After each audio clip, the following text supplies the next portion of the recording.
সেদিন রাত্রে স্টেশনে নামার পর একটাও কোনো টোটো রিক্সা পাচ্ছিলাম না। ভাবলাম হাঁটা শুরু করি। হাঁটতে হাঁটতে তখন হঠাৎ করে কিছুটা রাস্তা গেছি, যেতেই আমার মনে হলো যে পেছনে কেউ আসছে। তো আমি পেছন ঘুরে তাকিয়ে দেখলাম যে আমাদেরই পাড়ার একটা দিদি, ও বাজার ফাজার বিক্রি করে হাওড়ায়। তো ও আসছে। অনেকটা রাত্রি হয়ে গেছিলো সেদিনকে আমার ফিরতে ফিরতে, প্রায় 11টা 11:30। তো পেছন ঘুরে আমি দিদিকে বললাম যে আরে তুমি এত রাত্রে কী ব্যাপার? তখন ও বেশ খানিকটা 1 হাত 2 হাত ডিস্টেন্সেই ছিল, আর একটু বেশি হবে।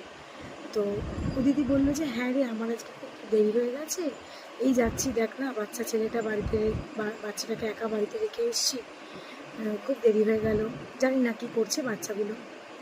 তো আমি বললাম হ্যাঁ চলো, আমিও যাচ্ছি তোমার সাথে আমিও যাচ্ছি।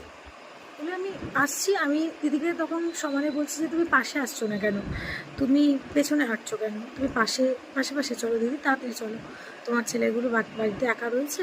তখন দিদি বলছে না না, তুমি চলো রূপসাদি, তুমি আগে চলো, আমি তোমার ঠিক পিছন পিছন যাবো, তুমি চলো, দেখো না দেরি হয়ে গেছে, সত্যি জানি না গো কী হবে, বাড়িতে গিয়ে কী দেখবো কী শুনবো জানি না গো দিদি, বলে আমাকে ওরমভাবে বলছে।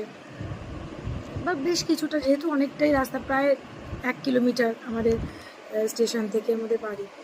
তো হাঁটতে থাকলাম।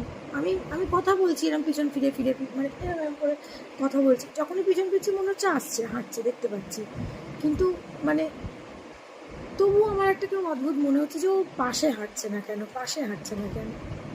তো যাই হোক, ওর আমার বাড়ি আগের গলিটা ঢুকে গিয়ে ওকে আরেকটু মানে যেতে হয়। তো আমি ঢুকে মানে বাড়ির গলিতে ঢুকে পড়ে পেছন ঘুরে তাকাচ্ছি, মনে হলো বেরিয়ে গেল, হয়তো মানে গলিটার কাছ দিয়ে বেরিয়ে গেল দিদিটা। পরের দিন আমি যেরকম আবার ট্রেনে করে যাওয়ার সময় আমার বন্ধুদের সাথে ডিসকাস করছি যে জানিস আমাদের পাড়ার যে দিদিটা আছে, এরকম যাচ্ছিলাম, কালকে এত রাত্রি হয়ে গেছিলো, ওই দিদিটার সাথে আমি যাচ্ছিলাম। তখন বলছে কোন দিদিটা বলতো, কালকে একটা দিদি মানে একটা মহিলা লাইনে কাটা পড়েছে। আমি বললাম যে কে বলতো? তখন বললো যে এই যে তোদের পাড়ার ওখানে থাকে, বাজার বিক্রি করে, ওই দিদিটা, মানে ওর 2টো বাচ্চা আছে। আমি বললাম কি বলছিস?